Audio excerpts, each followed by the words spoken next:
Dan kita refresh, dapat lagi yang jam 19.30 24 detik.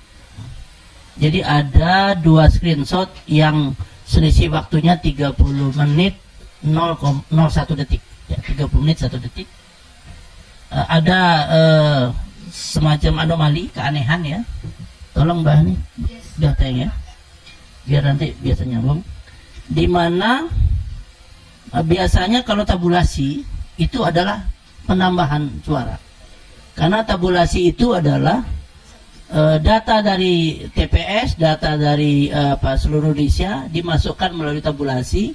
Baik kalau 2019 menggunakan aplikasi para saksinya, sekarang KPPS menggunakan OCR ya, Optical Character Recognize. Gambar dimasukkan, kemudian aplikasi membaca gambar itu menjadi angka. Gitu. Artinya ada dua proses. Kalau yang awal secara manual, angka langsung dipencet, pasangan 1 sekian, pasangan 2 sekian.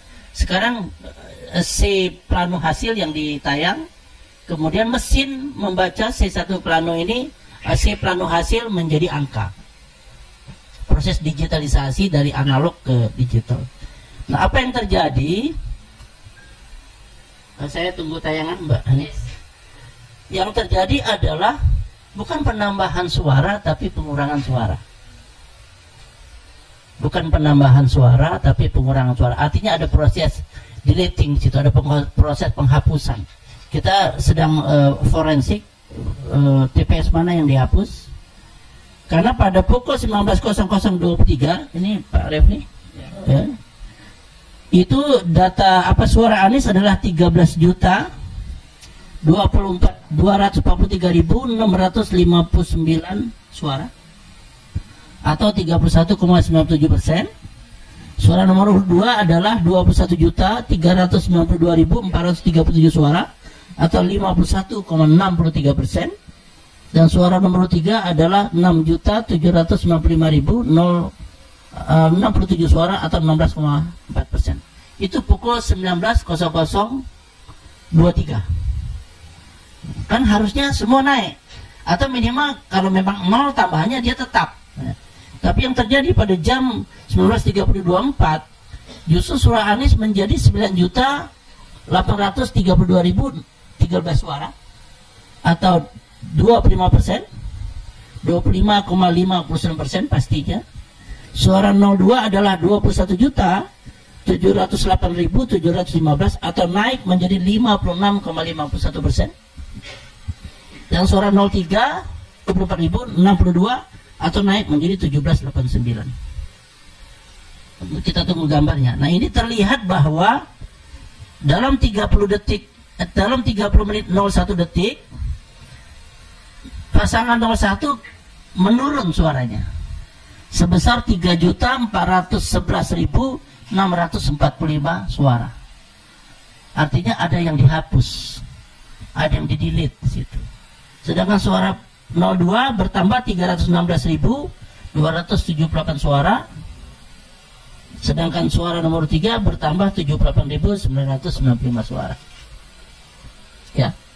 Ini lihat ada dua screenshot yang berbeda 30 menit 01 detik. Yang lain mengalami kenaikan walaupun tidak signifikan, tapi 01 mengalami pengurangan suara sebesar 3.411.645. Bisa nggak tuh kertas suara yang sudah dicoblos ditarik lagi berubah? Nah, ini sebetulnya kita tidak menuduh. Ini siapa yang menghapus ini? Apakah dilakukan oleh officer IT KPU? Atau dilakukan oleh petugas resmi KPU, atau dilakukan pihak di luar KPU yang bisa menerobos masuk ke dalam IT itu dan kemudian melakukan perubahan. Nah, ini tentu kita membutuhkan penjelasan dari KPU, khususnya tim teknis IT KPU, dan kami bersedia bertemu untuk melakukan forensik. Kalau KPU bisa, sebaiknya memang tim IT dari ketiga paslon turun ke KPU dan kemudian KPU membuka sistemnya dan kita forensik sama-sama. Agar apa? Agar sistem IT KPU dipercaya oleh publik. Nggak ada gunanya kalau KPU tidak bisa membuktikan siapa pelaku ini. Artinya orang itu juga bisa mengurangi suara 03 atau suara 01 atau suara 02. Kalau bisa mengurangi, pasti bisa menambah. Kan nggak mungkin suara, akumulasi suara, rekapitulasi suara itu berkurang. Yang terjadi adalah bertambah. Nah, kami menghimbau Pak KPU membuka diri untuk dilakukan audit, karena apakah sistem yang digunakan KPU ini reliable atau tidak. Karena ini lama-lama nanti terkadang KPU menyebarkan informasi bohong kepada publik kalau tidak bisa dibuktikan kebenarannya. Kira-kira itu yang temuan kami semalam jam 7 malam, dan kemudian mudah-mudahan mungkin akan terjadi lagi, akan terulang. Sekarang kami pantau dan kami sedang mencari. Kami punya kemampuan untuk melakukan forensik siapa pelakunya. Jangan-jangan orang dalam, Mas Refli. Artinya kejahatan dilakukan oleh terstruktur ya, kalau dilakukan oleh apa struktur negara, atau orang di luar sistem.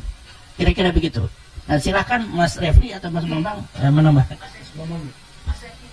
Saya dulu.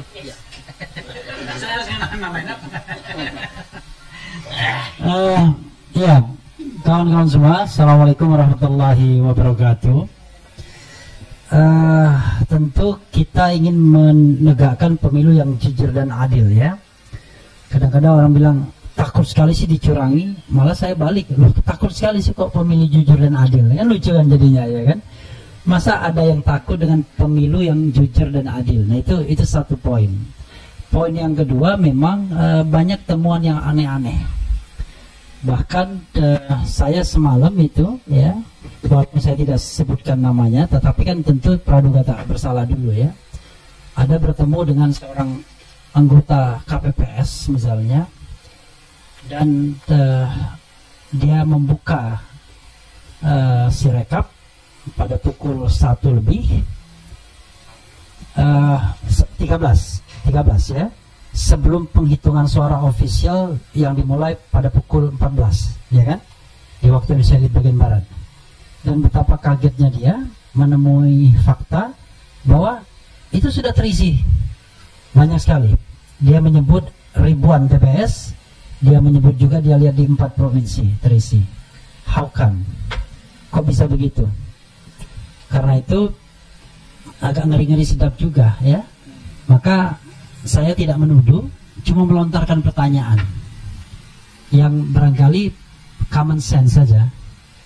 Apakah segala sesuatunya sudah di-set duluan, lalu quick count mengikuti itu, lalu rekap KPU mengikuti itu, lalu terakhir nanti penghitungan manual mengikuti itu juga. Kalau itu terjadi, maka saya mengerti. Kenapa?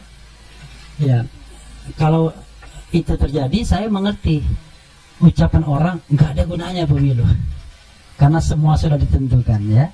Kemenangan tidak ditentukan oleh seberapa kuat Anda membujuk hati rakyat, tapi kemenangan ditentukan the invisible hand. Nah ini yang kita tidak ingin, makanya kemudian kita ingin KPU membuka diri untuk sistem penghitungannya seperti apa. Jangan sampai kemudian misalnya angka-angka yang tidak masuk akal itu terinput. Ada yang dapat 561.000 di satu TPS, padahal nggak mungkin kan 561.000 dan lain sebagainya. Belum lagi praktik-praktik yang juga dilaporkan. Kalau kita bicara tentang kemungkinan curang dalam pemilu ya, maka kan kita bicara paling tidak 3 stage. 1, sebelum pencoblosan. Sebelum pencoblosan itu kan banyak sekali kejadiannya, mobilisasi, bansos dan lain sebagainya.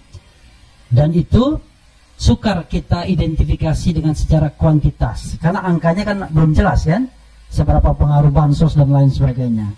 Yang kedua, kecurangan pada saat pencoblosan, misalnya suara itu sudah dicoblos duluan, atau nenek-nenek yang bilang 01 tapi dicobloskan 02 ya kan, atau anak-anak yang kemudian nyoblos rame-rame. Dan kemudian kecurangan pasca pencoblosan. Nah, kecurangan pasca pencoblosan ini adalah salah satunya adalah proses penghitungan suara oleh Sirekap ini misalnya. Makanya kemudian kita minta, apalagi kalau kita kaitkan dengan kemungkinan terjadi 2 hal ini, 2 putaran ya.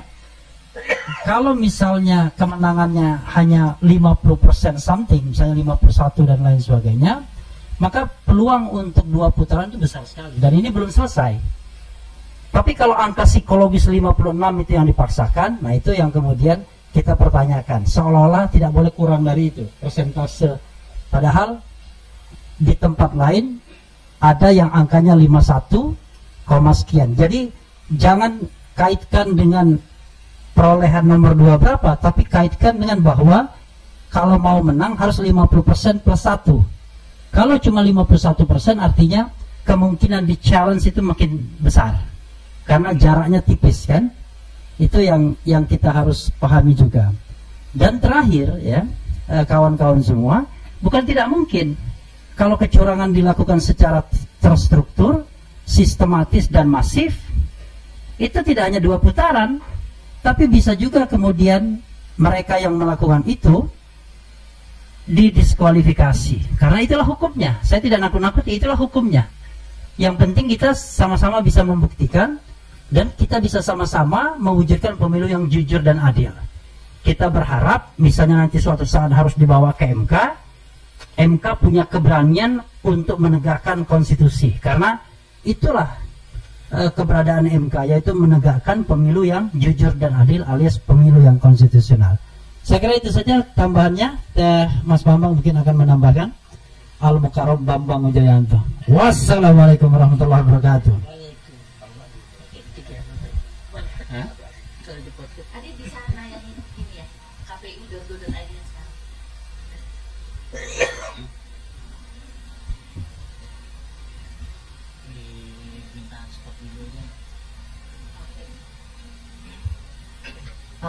Tim broadcast di belakang boleh nggak layar diberikan ke Mas Adit?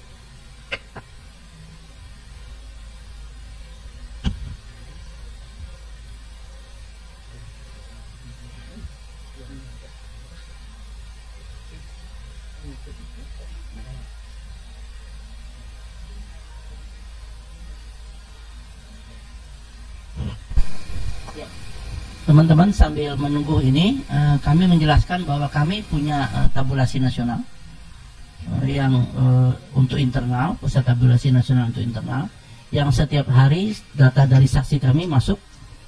Untuk itulah data yang kami miliki yang akurat, yang bisa kita pertanggungjawabkan kebenarannya karena dilakukan oleh saksi kita langsung di lapangan. Tiap hari kami pantau pagi, siang, sore, dan ini menjadi compare kami dengan data tabulasi yang dilakukan oleh para teman-teman komunitas sipil dan KPU. Ini akan kita buka nanti pada saatnya menjelang bila KPU memutuskan dan kami buka bila ada terjadi perbedaan. Ini lengkap dengan form C hasil ya. Jadi dan siap juga bila dibutuhkan berapa tadi selisih, kalau 1,5% segala macam kita lihat seberapa masif tingkat kecurangannya, dan itu bisa menjadi bahan untuk mengkoreksi bahwa belum 1 putaran. Karena ini internal tentunya kami akan buka pada saat di momentum yang dibutuhkan untuk publik diketahui. Kira-kira itu. Silakan. Adit menyampaikan apa?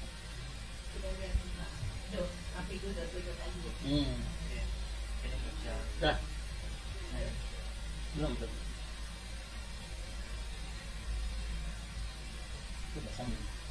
Ini yang main belakang.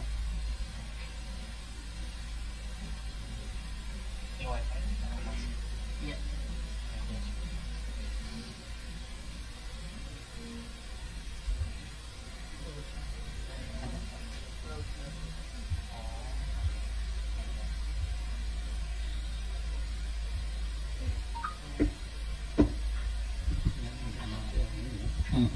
Ya, kita. Teman-teman bisa juga membantu ya, buka kawal pemilu yang milik KPU, setiap 1 jam difoto, setiap 1 jam foto. Ya kita tidak berprasangka, yang penting untuk simpan aja. Kenaikan, kalau ada perubahan penurunan kan ini juga nggak sengaja sebetulnya. Ini kita buka sebelum Isya, mereka foto, screenshot, terus mereka sholat Isya, gitu loh. 30 menit kemudian kembali ke rumah, komputernya masih hidup, ternyata berubah. Kemudian mereka screenshot ulang. Ini memang orang kita nih yang bukan dapat kiriman dari orang, tapi memang tim kita yang men-screenshot ini, yang sebetulnya tanpa disengaja, menemukan tanpa disengaja.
Ini website KPU.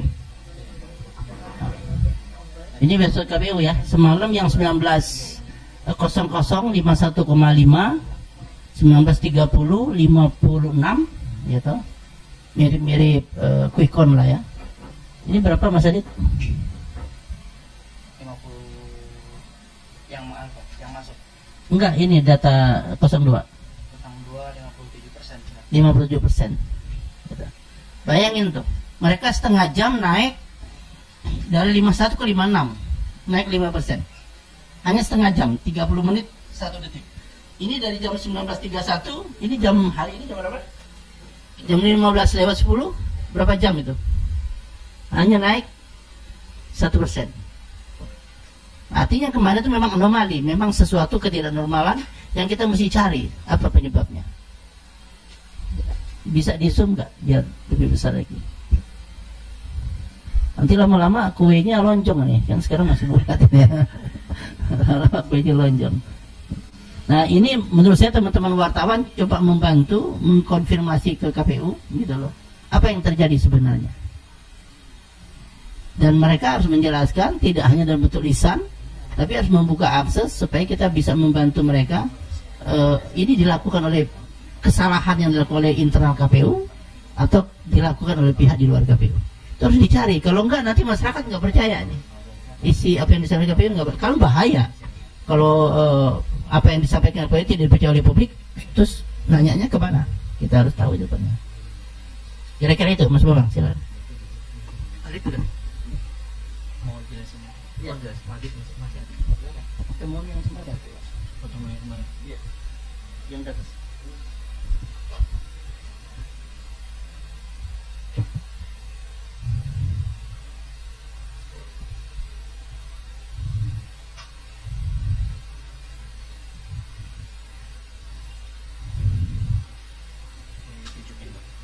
Yang enggak angka yang list KPU yang di atas 300 yang ini. Aku mau sedikit udah di tujuannya. Baik, sebelumnya saya perkenalan ulang, saya Adit. Saya dari salah satu bagian di tim IT Amin. Jadi kemarin kita coba melihat selisih gitu ya, melakukan verifikasi antara C1 hasil PPWP yang sudah direkap begitu melalui website pemilu KPU pemilu 2024.kpu.go.id. Kita ingin melakukan verifikasi antara C hasil yang ada di situ gambarnya dengan perolehan hasil yang terekam melalui Sirekam. Nah, kami menemukan beberapa pola. Ini sudah belum?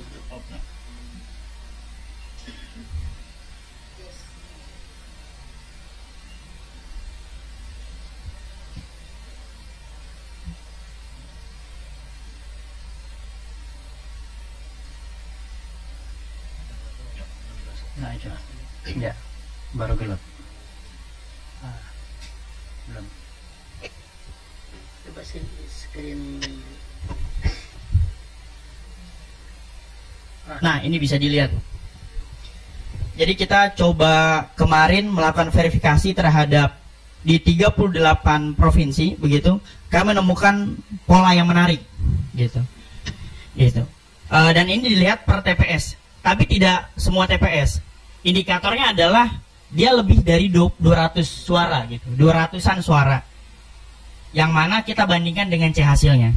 Kalau kita lihat di sini ada di Jawa Timur, Jawa Barat, Jawa Tengah, Bengkulu, Bangka Belitung, Sumatera Selatan, dan seterusnya. Kami menemukan pola selisih di antara perolehan suara 3 paslon dengan C hasilnya. Mungkin kalau Bapak Ibu bisa lihat di sini, misalnya di Jember Gumukmas gitu ya, Kecamatan Gumukmas, Kelurahan Gumukmas, TPS 007. Di sini form C satunya kita input 0135 Prabowo Gibran 124 Gama 21. Kemudian perolehan suaranya 0 555 Gama 26. Lalu kita hitung, ternyata ada selisih. Di mana Amin di minus 35, Prabowo Gibran dilebihkan 431 dan Gama dilebihkan 5. Begitu. Nah, tapi yang menarik adalah semakin banyak tekanan dari publik di website KPU itu ada perbaikan. Baiknya seperti itu. Jadi ada perubahan lah angka di situ. Nah, itu kan sebagai mungkin mekanisme civil society ya. Begitu. Dan dari 300-an ini kayak menemukan pola bahwa di markup atau markdown ini terjadi di 3 paslon. Tapi yang menarik itu adalah dominan markupnya itu ada di 02. Kayak gitu. Kalau kita lihat di sini ya Pak, Bu, misalnya dilihat di sini Amin juga mendapatkan penambahan. Kayak misalnya di mana nih? TPS 1 Sidoarjo gitu ya.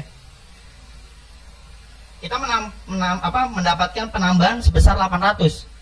02 mengalami pengurangan 105. Sedangkan 03 tidak. Nah, ini terjadi di 3 paslon. Polanya adalah rata gitu ya. Semua paslon mengalami ini. Gitu. Tapi yang menarik, dominannya ada di 02. Penambahannya ada di 02. Bisa kita lihat di sini. Tapi ini per kemarin ya Bapak Ibu. Mungkin data sekarang bakal lebih update lagi, dan mungkin karena kerja civil society, data yang di KPU kalau kita cek lagi, kayak misalnya di Jember ini, di Gumukmas ini kita cek lagi, ini sudah diperbaiki gitu. Jadi data yang di sini ketika kita cross check lagi, itu beberapa sebagian udah diperbaiki, alhamdulillah begitu. Tapi ini yang kemarin, yang terjadi kemarin begitu. Nah, kita ini belum sampai ke seluruh TPS di Indonesia. Kenapa? Karena sebanyak itu ya, 800.000. Tapi kita melihat ada pola yang menarik di sini. Dominannya ada di 02, penambahannya. Gitu.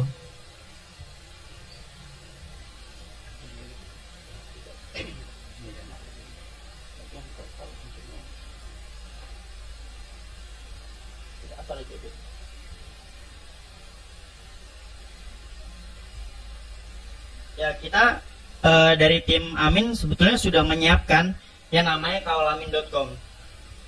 Nah, ini tabulasi kita yang kita siapkan, begitu. Ada daftar saksi, ada lapor suara, dan ada admin. Admin inilah yang nanti ibaratnya melaporkan suara per TPS-nya, begitu. Paling itu Pak Wiji, masih banyak.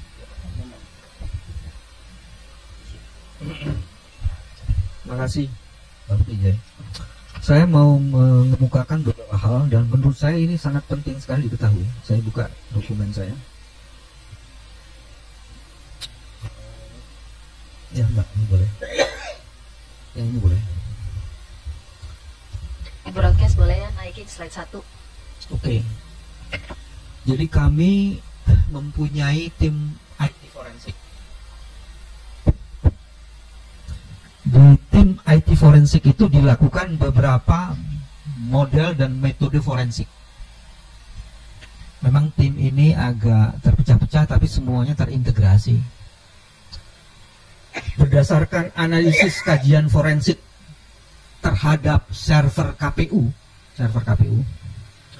kami menduga, tadi Adit itu agak sopan, tapi dugaan yang kami lakukan bersama tim forensik ada logaritma sistem yang sudah disetting untuk pemenangan paslon tertentu. Jadi gitu, Dik. Jadi kalau ada revisi di satu TPS, dia akan mengubah TPS yang lain. Ini bukan sekedar angka yang dicatat, tapi sistem itu yang membangun settingnya. Paslon tertentu jadi ada yang sudah disetting, logaritma sistem disetting untuk pemenangan paslon tertentu yang secara otomatisasi di atas 50%. Indikasi kuat ke arah itu dikonfirmasi dengan ditemukannya kecurangan-kecurangan yang terjadi di wilayah-wilayah tertentu. Tadi Adit sudah mengemukakan itu. Nanti mudah-mudahan data saya juga akan. Nah, yang kedua adalah yang tadi ditemukan forensik C1, dan ini soalnya yang disebut dengan account forensik. Jadi menilai angka-angka itu. Nah, ini sudah dilakukan. Nah, sebagian dilakukan oleh masyarakat, sebagian dilakukan oleh tim kawal, dan sekarang ada tim lagi yang memeriksa seluruh data yang ada di servernya KPU dengan diperiksa selama ini. Nanti akan dibandingkan dengan seluruh data yang dimiliki oleh kawal amin. Gitu. Jadi kami nggak main-main. Nah, ini boleh ini salah satu contohnya ya. Coba lanjutkan. Teman-teman sengaja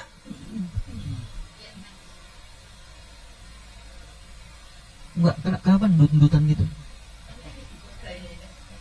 Hah? Dangduters. Yang slide 2 boleh ya? Oke, saya lanjut aja. Kenapa ada bagian yang ditutup? Karena kalau kami kemudian membuka bagian itu, akan ada revisi. Mana yang tadi yang kedua?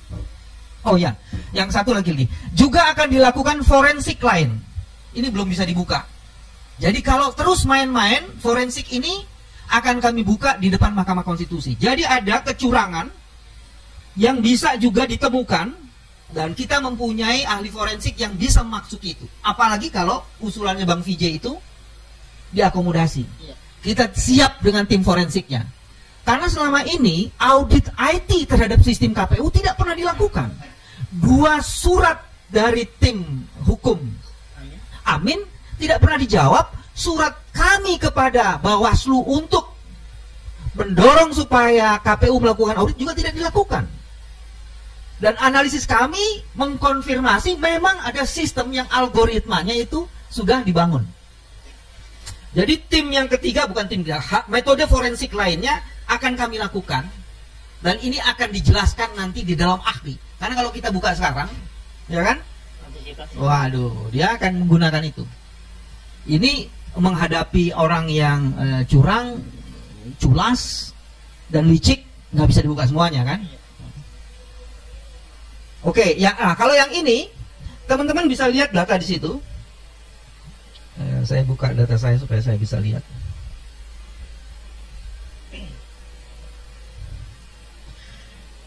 Itu kalau dibaca adalah di DKI Jakarta, kota administratifnya saya tutup, sampai TPS-nya sebenarnya kami punya. Dan ini yang tadi saya bilang, seluruh datanya itu berasal dari datanya KPU. Jadi pakai data KPU sendiri nih, belum dibandingkan dengan datanya Kawal Amin ini. Di situ kelihatan nomor 1 di situ taranya 108, nomor 2 paslonnya 74, nomor 3 16, kemudian berubah. Yang nomor 1 tetap 108, nomor 2 kemudian jadi 748. Jadi ditambahkan itu. Jadi angkanya di situ akhirnya bisa ribuan itu. Ini enggak, dari 61, 2, 3, 4, 5, 6, 7. Dari 7 TPS aja bisa 6 ribuan lebih. Nah, itu contoh-contohnya. Jadi teman-teman, ini betul-betul bukan sekedar salah menulis. Karena mestinya, contohnya gini, mestinya IT atau artificial intelligence yang ada dalam sistem IT-nya KPU, itu dia bisa membaca. Kalau di atas 300 mestinya itu nggak bisa diinput. Tapi itu bisa diinput di atas 300. Itu kalau tidak sistemnya memang dibangun dengan rekayasa tertentu, sulit itu. Dan itu masalah kecil, bukan masalah besar. Jadi kalau masalah fundamental kayak begitu dari KPU tidak bisa melakukan, ya pantas saja kalau kita mencurigai ada indikasi kuat membangun sistem yang memang sudah diotomatisasi. Itu keterangannya.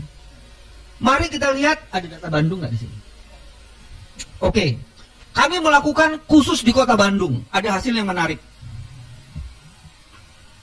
Ini nanti akan diserahkan kepada tim ini. Nah, datanya begini. Di Bandung, kita mencoba memotret Kota Bandung. Dan yang kita potret baru 2% dari populasi TPS. Dan hasilnya ditemukan penggelembungan suara yang kira-kira di atas 2%. Baru 2% dari populasi, kecurangannya itu adalah 2% sampai 3% dari jumlah suara itu. Jadi kebayang tuh. Itu baru 2% populasi, hasilnya kecurangannya itu 2 sampai 3%. Jadi kalau sudah 100% di Kota Bandung, kita bisa perhitungkan. Jadi kira-kira penggelembungannya yang di bawah di populasi 2% yang hasilnya 2% sampai 3% itu udah 1.500. Jadi kalau 100% dibagi 20 dikali aja 50. Ada puluhan ribu. Baru Kota Bandung aja. Dan sekarang ada pola lain. Karena ini sudah ketahuan loncatannya 600, 700, 800 kira-kira di angka itu ya. Sekarang ini penambahannya itu dilakukan, kami menduga gitu ya berdasarkan potret, itu 100-100 setiap TPS. Ada pola bos. Ini liciknya luar biasa. Atau biasa di luar.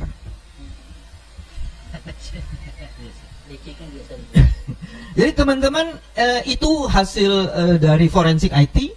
Nanti penjelasan lebih lanjutnya akan kami jelaskan lebih detail. Tapi paling tidak hari ini dengan tim IT forensik kami, kita bisa membuktikan bahwa rekayasa sistem itu terjadi.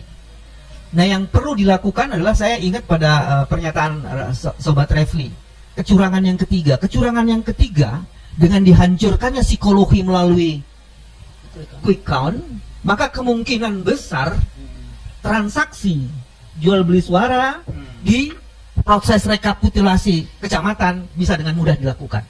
Dan itu yang harus diwaspadai. Udahlah, ngaku kalah aja, lu harganya berapa? Diduga bisa seperti itu. Dan ini sungguh-sungguh menghancurkan proses demokratisasi karena tidak ada keadaban apalagi integritas. Saya mau berhenti sampai di situ. Terima kasih. Assalamualaikum warahmatullahi wabarakatuh. Waalaikumsalam. Tadi Mas Bang, tadi saya berusaha sopan-sopan ya dengan bahasa yang agak ini. Jadi kawan-kawan, saya ulangi lagi. Kami menduga ya, memang tadi kalau Mas Bambang bilang ada algoritma, ya kurang lebih sudah ada angka, ya. Jadi sebelum casting vote, jadi sudah ada angka, dan angka itu kemudian dilegitimasi bisa jadi oleh quick count. Cuma memang kita harus bertanya, bagaimana sumber data quick count itu, bagaimana inputnya, siapa yang melakukan dan lain sebagainya. Kok hampir-hampir seragam semua? Padahal ada gugatan dari Syahganda misalnya, kalau kita mau tahu bahwa sampel itu representatif, dia bilang per provinsi minimal 400. Dia bilang begitu, berdasarkan ilmu statistik kuantitatif dia, kan begitu. Tapi ini ya cuma ambil 2000, tiba-tiba mengatakan selesai semua, ada kemenangan per provinsi dan lain sebagainya. Jadi dari metodenya pun patut diragukan.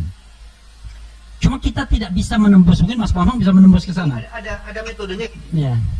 Ketika sampling count diambil, dia di 2000 Ya. populasi. Siapa yang bisa menjamin angka itu angka yang tidak dicurangi kayak tadi? That's the point.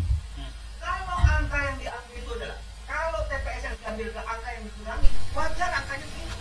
Karena quick account itu tidak bisa mengkonfirmasi angka yang ada di dalam TPS itu apakah itu angka yang memang bisa dipertanggungjawabkan. Itu poinnya. Atau jangan-jangan tiba-tiba ada algoritma di semua quick count itu untuk pada level angka tertentu menyesuaikan dengan yang tadi sudah di set duluan. Oke? Maka quick count menjadi alat legitimasi. Maka quick count sebagai panduan itu nanti akan diterjemahkan ke dalam sistem IT. Maka ada conformity, ada keselarasan IT dan kemudian quick count. Itu ke level ketiga. Nah, level keempat kita tahu bahwa yang resmi itu adalah yang manual. Tapi jangan lupa kawan-kawan sekalian, manual itu kan rekapitulasi juga. Jadi yang menghitung di TPS kan hitung, tapi begitu kita di PPK, panitia pemilihan kecamatan, itu kan rekap juga, input data juga, sistem juga yang bekerja. Begitu KPU kabupaten kota, rekapitulasi juga, sistem juga yang bekerja.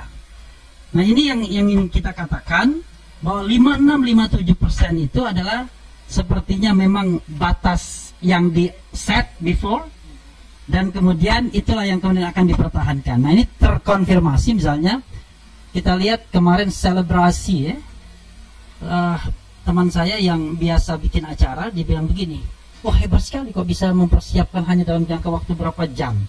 Padahal untuk ngeset sound systemnya saja katanya itu butuh sehari sebelumnya.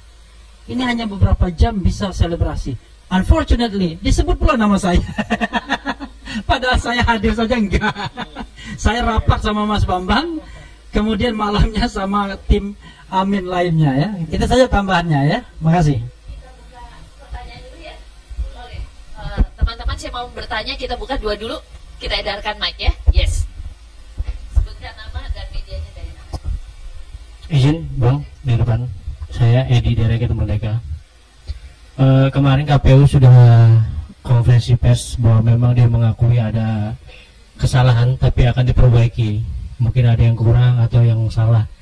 Artinya ya, dengar dulu Bang. Artinya KPU yang mengatakan demikian. Artinya dalam tulisan yang misalkan angka-angka itu salah, tapi akan dilihat dari planonya, dari C1 plano. Begitu kata Ketua KPU.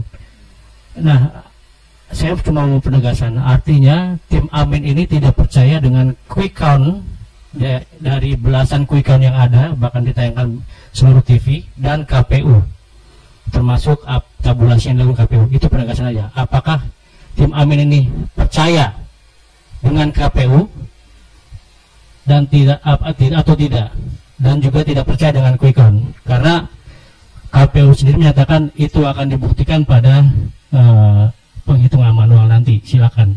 Demikian. Saya tidak terhadap KPU dan quick count. Coba saya tanya. Pakai ini aja Pak. Ya. Yang pakai mic. Ya. Halo? Ya. Ya, dengar ya. Dengar ya. Jadi kami bukan percaya atau tidak percaya dengan KPU. Kami percaya dengan data yang benar dan tidak percaya dengan data yang tidak benar. Jadi kalau data yang tidak benar itu datangnya dari tim Amin, kami juga nggak percaya.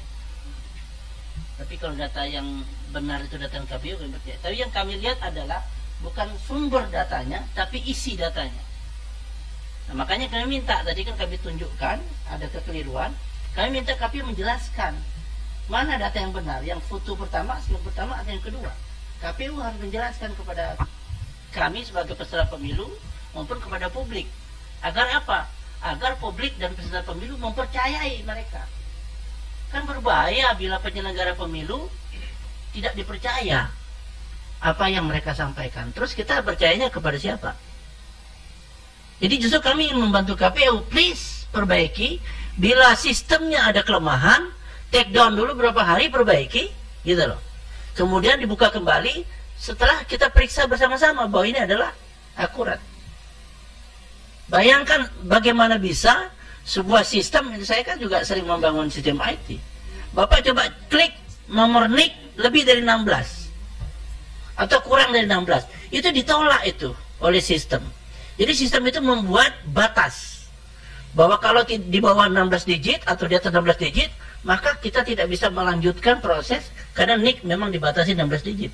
Sama, kalau ada peraturan KPU per TPS adalah 300, harusnya sistem dibuat bila melebihi 300 dia akan tidak bisa di-input, ditolak. Itu sangat sederhana. Saya pikir anak kelas 1 SMK IT pun akan membuat sistem pasti seperti itu. Nah, saya nggak tahu nih membuat sistem IT-nya siapa, kira-kira begitu. Jadi maaf, bukan tidak percaya KPU atau percaya atau tidak percaya. Kami ingin data yang benar dan KPU harus menjelaskan yang mana data yang benar. Caranya apa? Caranya kita duduk sama-sama, kita audit sama-sama. Bila ketiga paslon sepakat bahwa ini layak dipercaya, dan apalagi kalau saya sudah mengusulkan sebetulnya semua paslon menempatkan orangnya di sana untuk diberikan akses read only. Akses read only itu bahwa kita bisa membaca data mereka yang di dalam tanpa harus bisa merubah. Sehingga kita tahu sebelum dilepas ke publik. Kalau sudah dilepas ke publik kan berarti merusak kepercayaan publik kan gitu.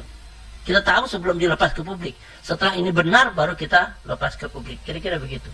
Justru ini adalah usulan agar KPU sebagai satu-satunya penyelenggara bisa dipercaya.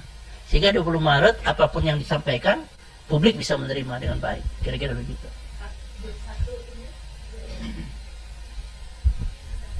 Selamat sore, saya Mayfri dari CNN Indonesia TV. Mau bertanya, ini kan tentu quick count baik itu di KPU masih berjalan tadi sampai 20 Maret. Di sisi lain ini juga ada Amin aja dulu, kemudian kawal Amin juga terus berjalan. Di tengah kemudian kondisi seperti ini, kemarin Presiden Jokowi kan bilang kalau memang ada dugaan silakan laporkan. Ini Mas BW langsung senyum kalau saya ngomong begini. Silakan laporkan baik itu kepada baik itu kepada Bawaslu maupun kepada MK. Kalau MK biasanya prosesnya nanti di akhir kan. Kalau Bawaslu kan bisa sambil berjalan. Tapi yang jadi pertanyaan saya yang pertama, dengan adanya temuan yang tadi baru saja dipaparkan, ada dugaan algoritma khusus yang kemudian sengaja disetting, ini yang tadi disampaikan Amin begitu ya, Timnas Amin. Apakah kemudian dalam waktu dekat ini akan melaporkan ke Bawaslu? Itu pertanyaan pertama. Pertanyaan kedua, melihat rekam jejak yang kemudian beberapa waktu kemarin terjadi dugaan pelanggaran, kemudian dinyatakan ada pelanggaran, dan bentuk penindakannya adalah teguran.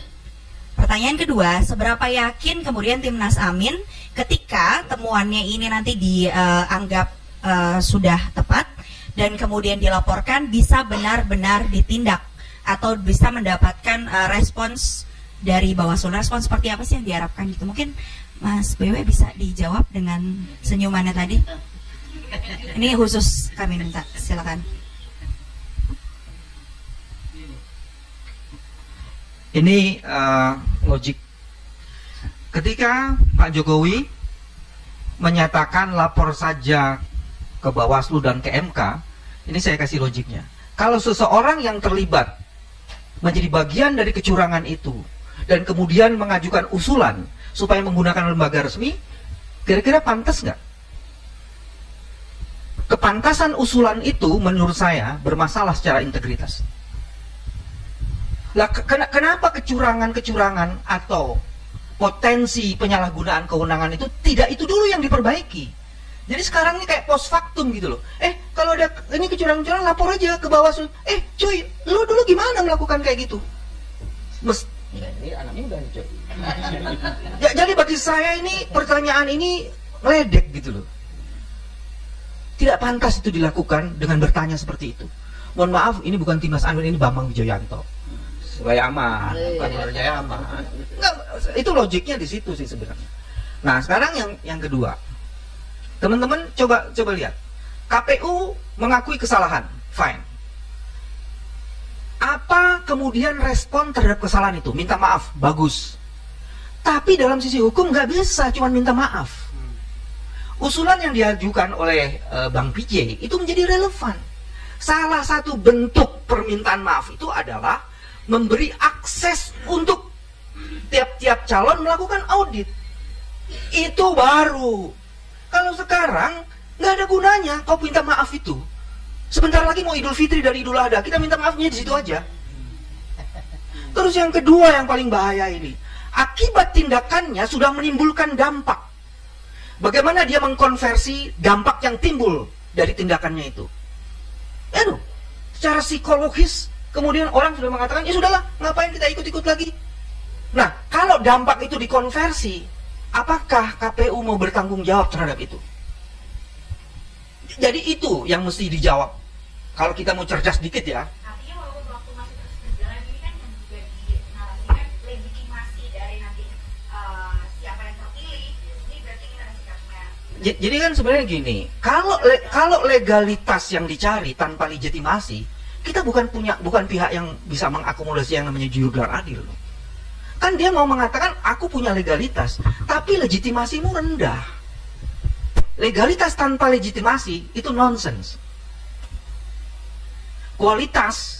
Kuantiti tanpa kualitas itu juga bermasalah menurut saya. Jadi bagi saya mestinya permintaan maaf KPU itu dikonversi menjadi bagian dari audit kami.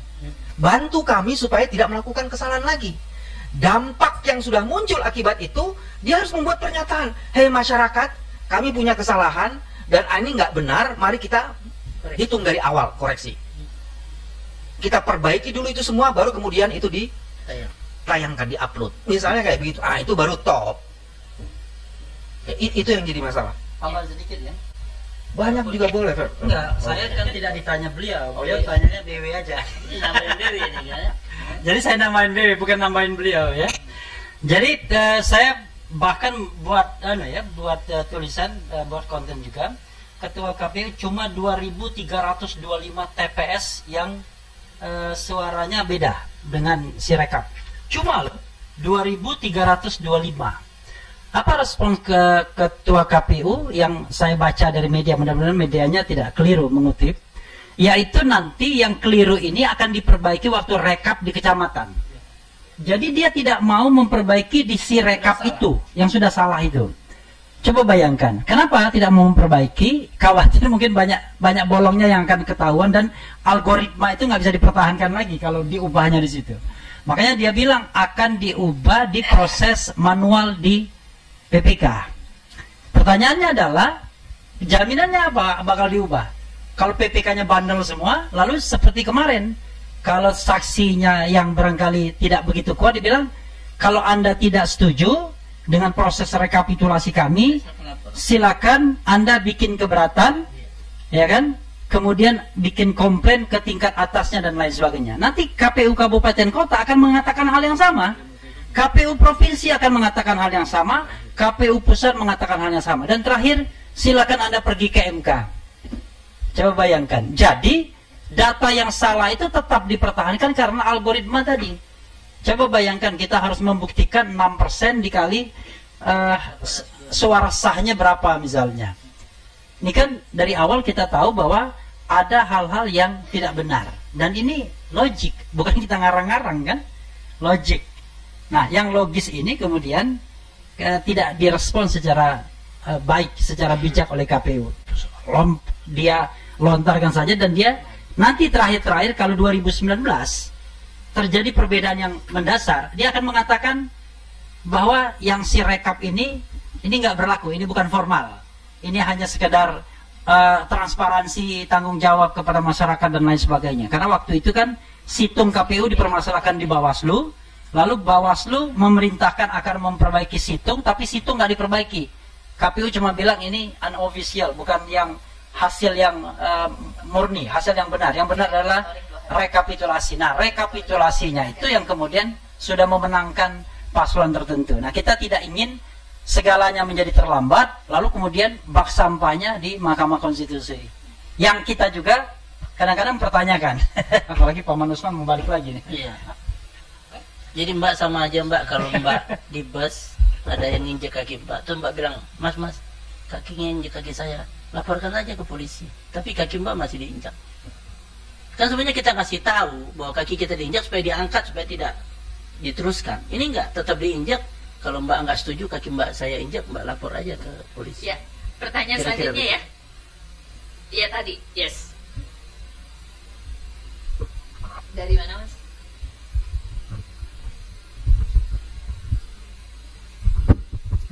Terima kasih, saya Arif dari cnnindonesia.com. Sejak hari pencoblosan, Pak Anies meminta para pendukungnya untuk tidak tergiring dengan quick count. Hal serupa juga disampaikan oleh capres dari 03, Mas Ganjar, yang juga justru bertanya balik apakah rekan-rekan media percaya dengan perolehan suara yang didapatkan oleh kubu 03. Dan hari ini quick count hampir seluruhnya sudah mencapai 100%. Dan seluruh lembaga yang melakukan quick count kurang lebih menunjukkan angka yang sama. Namun dari timnas sendiri tadi menjelaskan bahwa ada dugaan bahwa quick count ini justru akan menjadi legitimasi hasil real count itu. Nah, merujuk pada hal itu, apakah sebenarnya dari timnas Amin sendiri melihat bahwa quick count sejumlah lembaga ini kontras dengan hasil quick count internal yang dilakukan oleh timnas Amin? Karena sejak awal sudah bilang jangan tergiring, dan sekarang juga mengkhawatirkan atau mencurigai bahwa hasil quick count ini akan melegitimasi real count itu tersendiri. Mungkin itu saja. Terima kasih. Pak Bang Putra kan ininya pertanyaannya? Kepada siapa Bang Putra? Kepada Mas PBB. Tadi udah diselesaikan juga kan? Begini, saya tidak ingin memperdapatkan metodologi quick count. Cuman saya ingin mempersoalkan quick count yang tadi secara quantity harusnya secara metodologis ada di 4 berapa? 4.000 per 400 per provinsi. Apakah metodologi itu diikuti? Satu, tidak diduga. Terus kedua, quick count itu tidak jalan juga mengkonfirmasi hal-hal yang tadi bersifat kecurangan tadi, angka-angka itu. Nah sekarang pertanyaannya, apakah kita percaya pada quick count yang secara metodologis di-challenge dengan dua hal tadi? Itu bagian yang pertama. Yang kedua, ini nanti minta dikonfirmasi kepada ahli-ahlinya. Quick count biasanya itu lebih rendah daripada hasil real count atau survei. Biasanya begitu. Nah sekarang hasil survei, lihat 9 Februari, 10 Februari, Roy Morgan hasil surveinya itu cuma 46%. 9 Februari. Sebagian besar orang yang melakukan quick count yang juga jadi surveyor pada tanggal 10 Februari itu rata-rata 50, lebih sedikit. Sekarang quick count-nya lebih tinggi. Nah dari kebiasaan yang terjadi itu, ini kebiasaan ini, bahwa quick count itu di bawah hasil survei dan real count, harusnya quick count itu di bawah itu. Sekarang tinggi. Jadi ini yang disebut dengan paradoksnya. Nah itu yang ingin dijawab seperti itu. Nah Pak Gubernur, calon presiden menyatakan bahwa kelamaan di TGPP. Calon presiden menyatakan, Mas Anies mengatakan jangan terlalu tergiring. Menurut saya itu adalah ucapan yang memang harus dilakukan oleh calon presiden. Tapi fakta menunjukkan quick count itu justru sudah menggiring persepsi orang mengenai proses kemenangan pemilu ini. Dengan mengabaikan kecurangan-kecurangan. Nah itu sebabnya kami mencoba mengkonfirmasi ada kecurangan begitu banyak. Sekarang pertanyaan kita mesti dibalikin sama surveyor nih. Cuy, kalau lu bikin quick count, dan kemudian basisnya dipenuhi oleh kecurangan, kamu masih mau nggak menggunakan quick count itu sebagai dasarmu untuk berpijak? Kan itu. Pertanyaannya itu sebenarnya. Yes. Tapi Mas BW, berarti apakah ini hasil quick count dari Timnas Amin itu menunjukkan berbeda dengan hasil quick count pada umumnya, yakni mungkin jadi 2 putaran dari hasil quick count dari Timnas? Kalau menggunakan Roy Morgan 46%, harusnya quick count-nya adalah di bawah itu. Roy Morgan ya, 9 Februari. Roy Morgan itu adalah satu pollster, surveyor yang banyak dipakai oleh marketer. Saya mau menggunakan itu yang dia dari Australia. Kira-kira itu. Saya jualan Roy Morgan ya, sebenarnya kita ngambil data aja. Oh Roy Morgan, Roy Martin lah. Tambahan sedikit ya. Kan quick count itu memang bukan data yang bisa dipakai sebagai sebuah keputusan. Jadi misalnya ya, katakanlah quick count-nya menguntungkan kita, nggak bisa juga kita pakai untuk challenge di misalnya dimanapun, di Bawaslu, di Mahkamah Konstitusi. Jadi kalaupun misalnya ada kesalahan metodologi, kesalahan input dan lain sebagainya, kita tidak tahu. Cuman berapapun hasil dari quick count itu dia tidak bisa dijadikan sebagai dasar. Nah bagaimana kemudian ada paslon yang sudah selebrasi hanya mendasarkan diri pada quick count? Kan nggak masuk akal. Bahkan kalaupun misalnya hasil dari Sirekap itu sudah 100%, itu kan nggak bisa juga dijadikan patokan. Kan patokan tetap yang official nanti pada tanggal 20 Maret mungkin, paling lambat. Karena itu dari sisi etika politiknya, ya tidak boleh mendasarkan pada hal yang memang tidak bisa dijadikan dasar secara official atau secara legal. Gitulah. Tapi masalahnya adalah quick count sengaja dipakai untuk menggiring opini. Masa kita suruh nyerah, suruh legowo misalnya ya, kan bukan begitu. Gitu. Ya. Permainan belum selesai. Nah, di belakang dulu, Mas yang topi dengan yang baju batik, Pak. Selamat sore. Sorry, yang pakai topi dulu, Pak. Oke, selamat sore. Saya Thomas dari kumparan.com. Mau tanya, kan dari tadi disebut kalau ada yang bermasalah terkait quick count dan rekapnya dari KPU ya.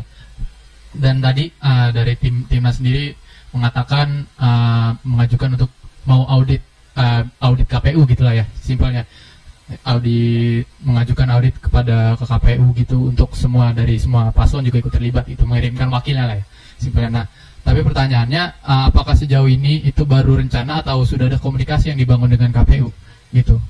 Dan kalau udah ada, kayak gimana sih dari KPU menanggapinya gitu? Mengiyakan atau tidak gitu? Terima kasih. Sekalian aja sekalian. Baik, selamat sore. Nama saya Santi Dewi. Saya dari IDN Times. Ada 2 pertanyaan. Satu ditunjukkan ke Mas Bewi, satu ke Pak Refli Harun. Mas Bewi kan punya pengalaman ya di 2019 mewakili Pak Prabowo dan Sandiaga. Pak Prabowo dan Mas Sandi waktu itu sengketa MK melawan paslon yang sekarang mendukung mereka di 2024 gitu. Saya mau menanyakan ke Mas Bewi, seandainya ini memang akhirnya bergulir hingga ke MK, apa peluangnya Timnas Amin bisa membuat satu perbedaan dari hasil dugaan yang sudah disampaikan beberapa hari belakangan gitu? Karena waktu itu bahkan sudah ada Pak Anwar Usman, dan saat ini Pak Anwar Usman juga sudah terbukti kan melanggar kode etik berat dengan intervensi soal pencalonan keponakannya begitu di pemilu tahun ini. Kemudian kalau yang kedua ke Pak Refli, waktu pas hari Rabu malam, Mas Anies mengatakan bahwa beliau akan tetap setia. Saya akan tetap setia berada di dalam gerakan perubahan, bukan saya dan Cak Imin akan setia di dalam gerakan perubahan. Apakah ini artinya nantinya yang berpeluang untuk ada di luar pemerintahan hanya Mas Anies dan Cak Imin dan koalisi partai yang lainnya itu mungkin akan tergoda untuk membentuk koalisi yang lain bersama Paslon 02. Itu saja. Terima kasih. Sekalian ya, Chef. Satu lagi deh, jadi langsung. Cek. Iya. Terima kasih. Saya Brian dari Kompas TV menambahkan pertanyaan dari Mbak Nyi mungkin selaras dengan pertanyaan saya. Siapa saja boleh menjawabnya dari Timnas Amin. Iya, Pak.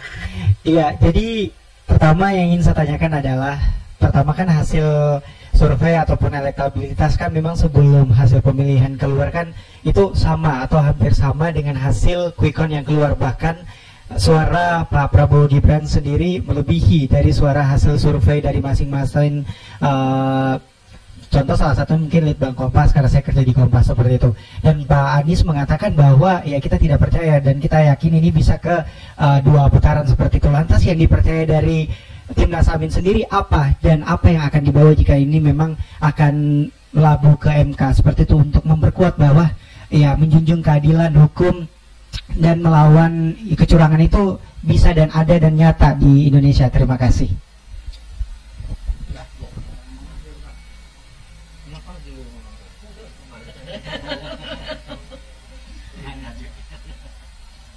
Ini dulu ya, jawab dulu baru dirimu. Ya. Saya jawab yang dari pakai topi kumparan ya. Kita udah kirim 2 surat ke KPU untuk mengajukan audit teknologi terhadap sistem IT mereka, dan sampai hari ini tidak direspon. Kemudian yang surat yang ketiga adalah kita ajukan ke Bawaslu. Bawaslu juga mendorong KPU untuk melakukan audit. Ini semua tempat ingin perbaikan sistem demokrasi kita. Kira-kira itu. Enggak, kan kita cuma menunggu KPU-nya. Mau 3 paslon, mau 1 paslon, kalau dia bertiket baik untuk membuka karena tidak ada hidden agenda. Kalau saya jadi ketua KPU, begitu paslon mengajak audit, kalau saya tidak punya niat curang, pasti saya akan terima dengan baik dan itu membantu saya sebetulnya. Kalau saya ketua KPU misalnya. Nah, kalau menolak itu artinya apa? Ada orang mau memeriksa kebenaran sebuah sistem yang kita bangun, terus kita menolak. Kira-kira apa? Terjemahan aja sendiri. Terus tadi ke Mas Bambang. Pertanyaan dari Mbak siapa?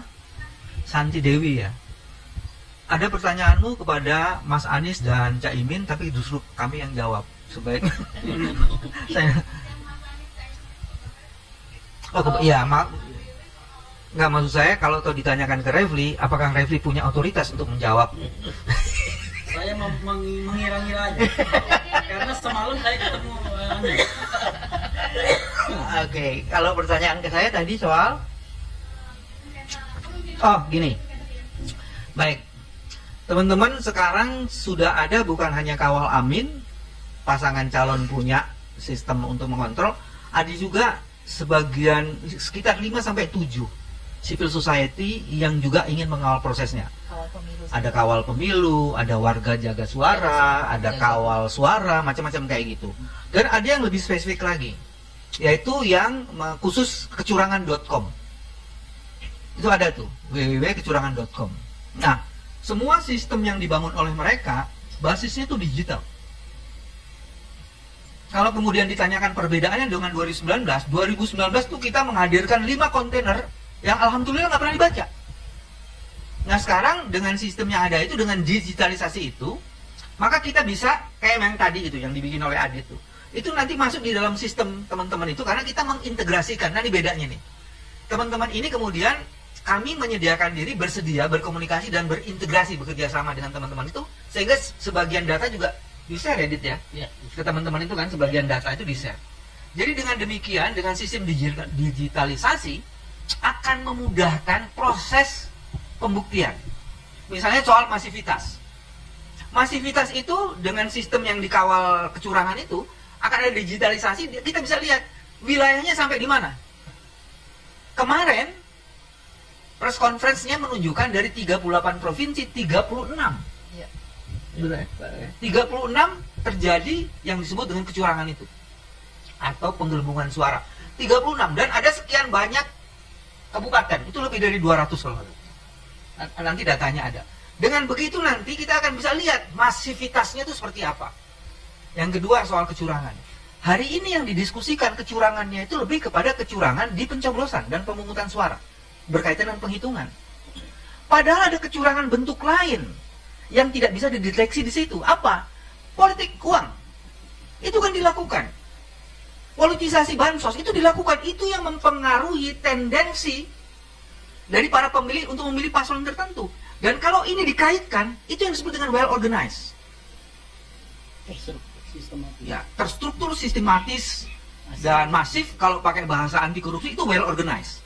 Apalagi dalam bahasa saya itu ada apa yang disebut dengan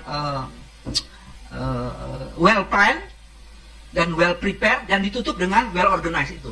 Jadi masif, sistematik itu ada di tengah tuh. Ini dilakukan dengan well planned. Dirty Vote menjelaskan well planning dan well preparing dari kejahatan ini. Nah itu kan nggak bisa ditulisnya di dalam kecurangan yang hari ini kita diskusiin. Itu yang terjadi juga. Terus independensi aparat itu kan juga jadi masalah, dan itu mempengaruhi pilihan-pilihan. Nah itu nanti Mbak Santi, itu nanti akan muncul. Jadi nanti pembuktiannya akan sangat digital banget. Hakim MK akan tanya, lu mau membuktikan yang mana? Jawa Timur, baik, Jawa Timur di provinsi ini ada 30 kabupaten ternyata indicated atau infected dengan penggelembungan suara. Di Jawa Timur itu bentuk-bentuknya, teman-teman tim hukum ya, Refli ya, udah punya jenis dan bentuk pelanggarannya, akan masuk di situ. Jadi akan dengan mudah kita mengolah, mengklasifikasi dan mengkategorisasi serta menyimpulkan terjadi apa yang disebut dengan TSM tadi. Itu bedanya dalam cara pembuktian. Jadi nggak pakai kertas lagi nih bos. Dan semua informasi mengenai itu bisa langsung ada di situ, di dalam sistem itu. Nah, mudah-mudahan literasi mengenai digital itu ada di teman-teman Hakim MK. Mudah-mudahan. Sebetulnya kalau dihitung dari hari pemilihan kemarin, mestinya paling lambat besok Timnas Amin sudah bisa mengungkapkan berapa data yang real yang mereka punya. Itu basisnya adalah apakah Timnas Amin bisa mengcover 820-an ribu saksi, sehingga omong kosong tentang quick count dan lain-lain itu pasti runtuh. Nah pertanyaannya, apakah Timnas Amin pada Pilpres yang kemarin bisa mengcover seluruh TPS itu, sehingga punya data yang firm dan otomatis quick count runtuh. Yang kedua, terkait tentang audit di website KPU, Sirekap. memang dari tim hukum Timnas Amin sudah mengajukan 2 kali. Kemarin Ketua Umumnya Pak Ari menyampaikan itu, tapi tidak digubris. Setelah terjadi begitu banyak anomali, kecurangan tadi juga sudah diucapkan oleh Pak Putra dan Bapak sekalian, cara yang seperti apa supaya KPU bisa terbuka dan bisa diaudit dan semuanya dari paslon yang ada 1, 2, dan 3 bisa mengakses. Misalnya gini, secara sederhana kan gini, jika ada perubahan setelah ada koreksi, itu nanti harusnya tampil secara sistem, last editednya oleh siapa, kapan, tanggal berapa, jam berapa. Dan di KPU itu kan nggak muncul. Jadi kalau misalnya tadi yang disebut oleh Pak Bambang, kita nangkep nih kecurangan di sini, tapi by system dibuat lagi secara otomatis di tempat yang lain. Nah itu kan waktunya masih cukup panjang sampai 20 Maret pada saat KPU mengumumkan. Langkah yang tegas seperti apa dari Timnas Amin supaya bisa cepat kelar sehingga tidak terus larut dalam konferensi pers.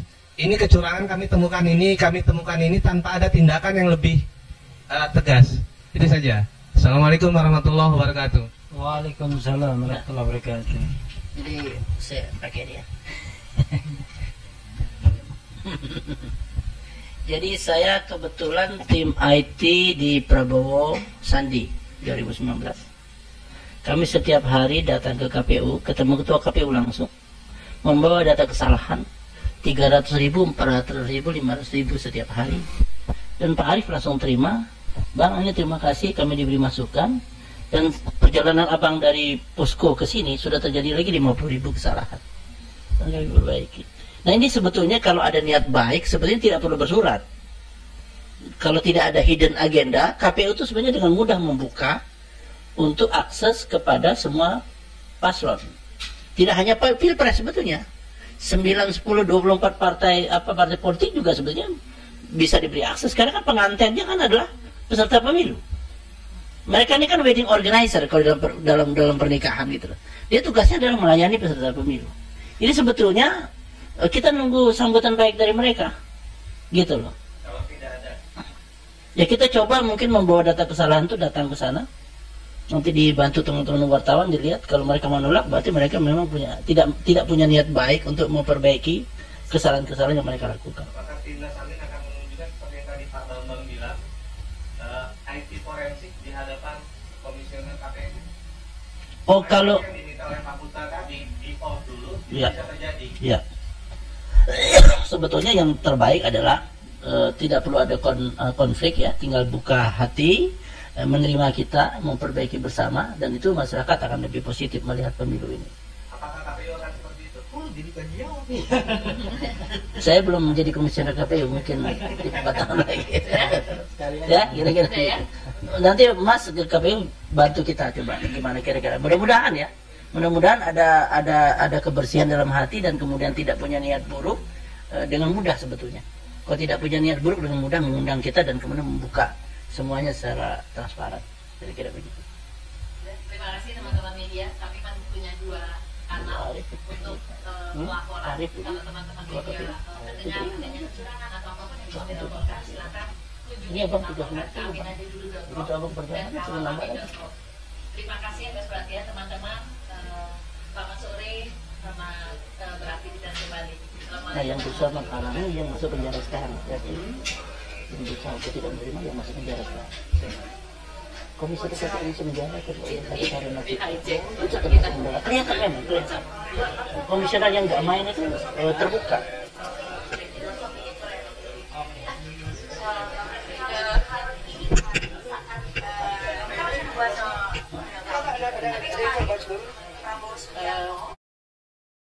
Bismillahirrahmanirrahim guys, sekarang ada babe rolen, babe roti molen. Roti ini dibuat yang pasti rasanya enak ya, ada 3 rasa. Nih, ada pisang keju, ada tape keju, ada pisang coklat. Ini dibuat tanpa bahan pengawet dan melayani pesanan-pesanan kalian yang seputaran Jabodetabek, bisa buat nemenin ngopi, buat acara-acara boleh. Dan ini karena gue paling suka pisang keju, ini gue dulu yang nyoba nih. Nih dia tuh kayak crunchy gitu depannya tuh. No.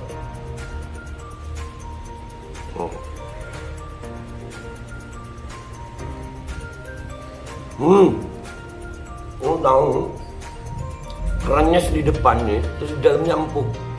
Ya Allah. Udah nggak usah lama-lama, lu kalau kepingin langsung pesen aja, itu ada nomor WA-nya, nanti gua kalau cantumin, ada juga IG-nya, langsung pesen, murah, segini, cuman nanti dia tanya itu 35.000 kalau nggak salah, ya.